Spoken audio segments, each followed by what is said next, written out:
Assalamualaikum warahmatullahi wabarakatuh. Sekarang ni Muslim Camp Malaysia berada di Kampung Bahagia Batu Sapi, yang mana inilah lokasi di mana berlakunya kebakaran.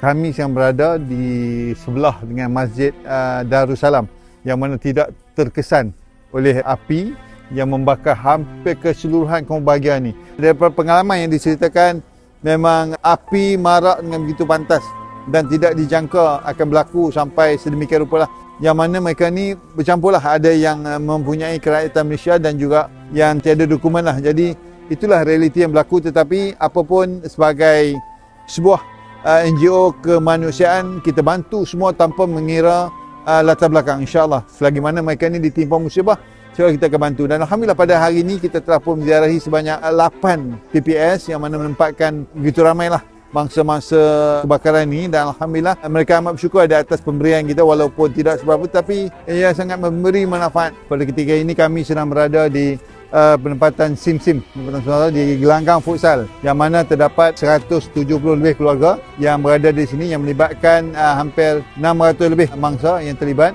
Pada kali ini Muslim Camp Malaysia telah menyediakan sebanyak 200 bungkusan pek makanan, 200 set kit ibadah, 100 set untuk peralatan anak-anak sekolah, dan juga bantuan baju t-shirt baru kita bagi kepada, kita agih kepada mereka lah.